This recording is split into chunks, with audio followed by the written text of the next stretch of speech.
America Iran ನಡುವೆ ಯುದ್ಧ ಜೋರಾಗ್ತಾ ಇದೆ. ಸಂಧಾನಕ್ಕೆ ಬನ್ನಿ ಅಂತ ಅಮೆರಿಕ ಹೇಳ್ತಿದ್ರೆ ಇರಾನ್ ಮಾತ್ರ ನಮ್ಮ ಕಂಡೀಷನ್ ಒಪ್ಪಿದ್ರೆ ಮಾತ್ರ ಸಂಧಾನ, ಇಲ್ಲದಿದ್ರೆ ನೀವು ಯುದ್ಧ ಮಾಡಿ ನಾವು ಯುದ್ಧ ಮಾಡ್ತೀವಿ ಅಂತ ಹೇಳ್ತಾ ಇದೆ. ಆದರೆ ಟ್ರಂಪ್ ಅಣ್ಣ ಮಾತ್ರ ಇನ್ನು 3 ದಿನ ಅಷ್ಟರೊಳಗೆ ಡೀಲ್ಗೆ ಒಪ್ಪಲಿಲ್ಲ ಅಂತ ಅಂದರೆ ನಿಮ್ಮ ಕತೆ ಗೋವಿಂದ ಅಂತ ಮತ್ತೊಂದು ವಾರ್ನಿಂಗ್ ನೀಡಿದ್ದಾರೆ. ಇವರಿಬ್ಬರ ಕಿತ್ತಾಟಕ್ಕೆ ಭಾರತದ ಮನಿ ಮೇಲೆ ಸಿಕ್ಕಾಪಟ್ಟೆ ಎಫೆಕ್ಟ್ ಬಿದ್ದಿದೆ.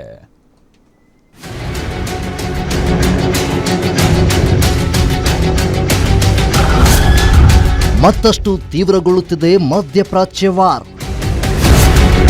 ಅಮೆರಿಕಗೆ ಸಂಧಾನ ಸೂತ್ರ, ಇರಾನ್ ವಿದೇಶಾಂಗ ಸಮರ,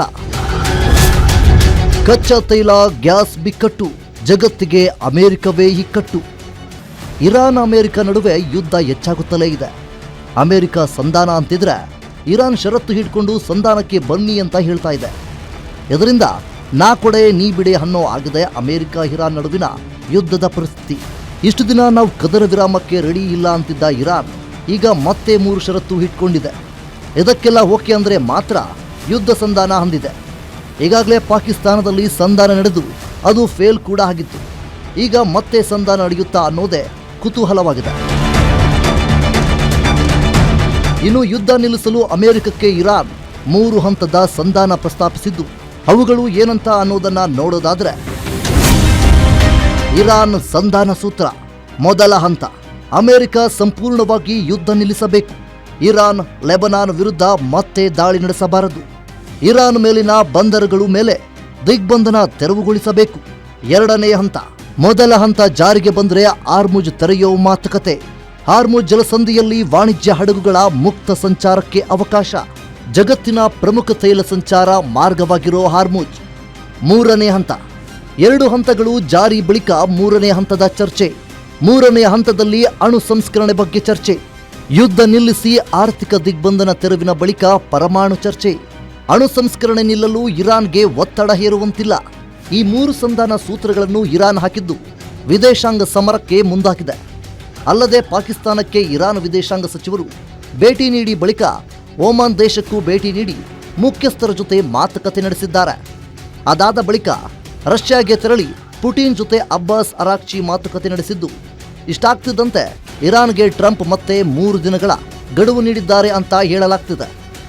3 ದಿನಗಳಲ್ಲಿ ಡೀಲ್ ಆಗಲಿಲ್ಲ ಅಂದ್ರೆ ಕಂಡು ಕೇಳರಿಯದ ಯುದ್ಧ ಫಿಕ್ಸ್ ಅಂತ ವಾರ್ನಿಂಗ್ ಕೂಡ ನೀಡಿದೆಯಂತೆ.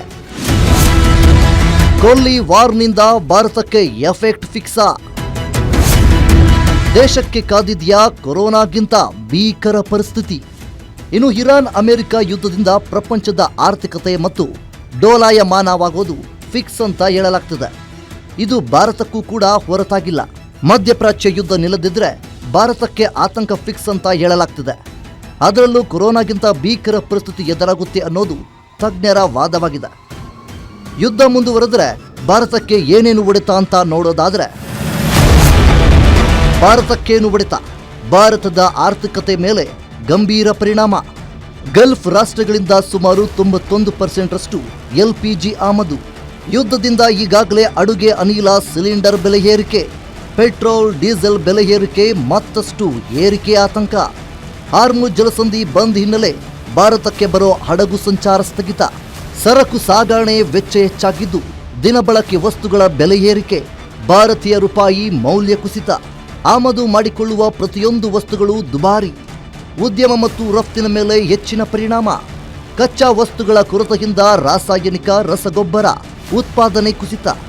ಬಾಸ್ಮತಿ ಅಕ್ಕಿ, ಚಹಾದ ವ್ಯಾಪಾರದ ಮೇಲೂ ಕೆಟ್ಟ ಪರಿಣಾಮ. ಒಟ್ನಲ್ಲಿ ಯುದ್ಧ ಮುಂದುವರೆದಿದ್ದು 3ನೇ ಮಹಾಯುದ್ಧ ಫಿಕ್ಸ್ ಆಗುತ್ತಾ? ಮುಂದಿನ ದಿನಗಳು ಮತ್ತಷ್ಟು ಕಷ್ಟಕರನ ಅಂತ ಟೆನ್ಷನ್ ಶುರುವಾಗಿದೆ. News desk, guarantee news.